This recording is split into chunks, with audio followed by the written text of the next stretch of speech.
You mentioned your stunt work and stuff earlier. Do you have plans on trying to get back into that or doing any of that in any other future projects if they came up? Well, basically, I have to do my own stunts anyway because there isn't really anybody else out there that's my size that can do the things that I can do. So I love the adrenaline share. So as long as I can keep doing my own stunts, I'm going to keep doing it as long as I can. One more question, yes, sir. I have one more question on that note. Have you had any injuries or close calls like to talk about? Well, like I said, I did rashes, I did some falls, I did, everything that I did as a stuntman, I never got hurt. I just got sore, But the only time that I got injured during the film was Austin Powers' Spider Shed. I was dancing on the piano in the background, doing the jig, and my knee went out. So that's the injury that I had, just trying to dance, there it is. So. We have time for about 5 more minutes, folks. So, any other questions? Yes, sir. What was it like playing in Goldenberg? Fun. Like I said, when it's fun, and just, keeps everybody entertained. Goldenberg, that was the last one that we've done so far.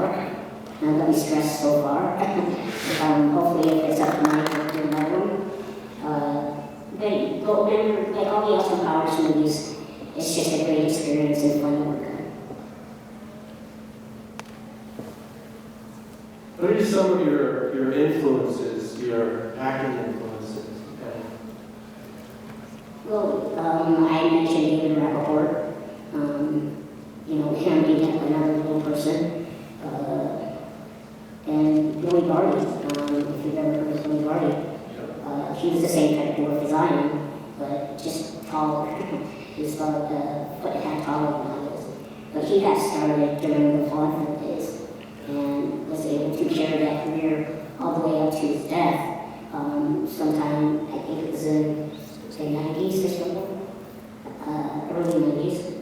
So, he was a great inspiration because he had done over 200 films and just kept working.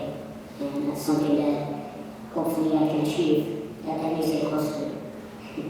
How many films have you done now until now? I haven't really kept track, but if you go to IMDb, it's probably a little over 30. Like I said, some of them you wouldn't have been able to tell it was me because I was in the costume or something. I was in the first Man in Black, playing Alien. Some of the ones. Instinct, where I played another lead role. Which Pinocchio alien? Syndrome, Pinocchio. Which alien Men in Black? You know the scene where all the aliens are lined up, kind of like a integration scene in the hall in the big building? Yeah. I was the shortest one. Basically, they called me Alien Son. I didn't really have a name, but it was a kind of like a rubber latex kind of suit that they would glue you into, literally glue you in, and you couldn't get out of it until the end of the day. So you're stuck in the suit all day.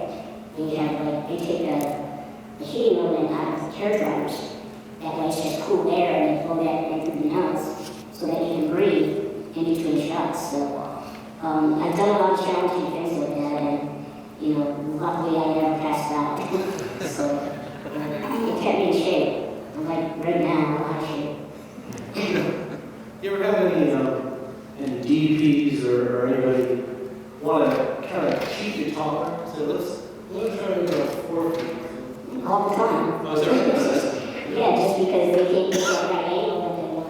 Yeah. And it's not really making my character taller, it's just being able to get the camera angle and the view of what they want. So it's not, okay, now we're going to do this tall. It's just for the camera. How interesting.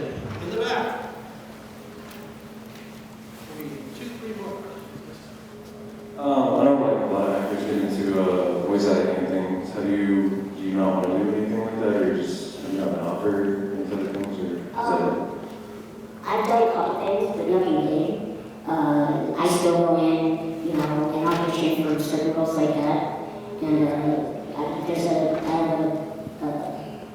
an agent that does that specifically. So I still audition and, you know, just haven't gotten that huge break. I know I got, you know, a really unique voice, so I wouldn't see why someone wouldn't want to use it. Couple more questions, folks. Yes. So when you started off your career, did you start off in theater or did you get in directly to the film industry? Directly in the film industry, Ladies Day Out.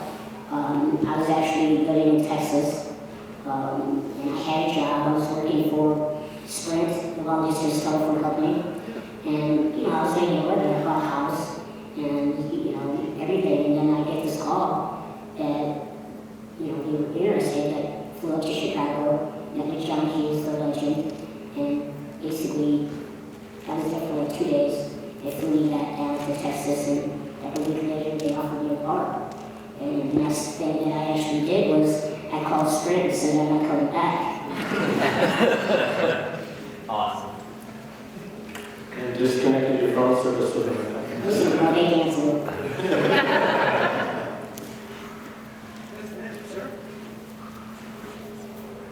Hands, anyone else? One more question or comment? Down to the back. All right. Got up the carriage. What was the next working with Sabrina? He's fun. Sliding shed, somebody had gotten me a gift, a little karaoke machine that you could play over the radio stereo. And during our breaks, me and Seth would be in there jamming, you know, singing all kinds of stupid songs, dancing, and, you know, he's a funny guy and he's fun. And, you know, he's got no much chicken, so he's doing very well. Great, well, that's all the time we have today, folks. Verne Troyer.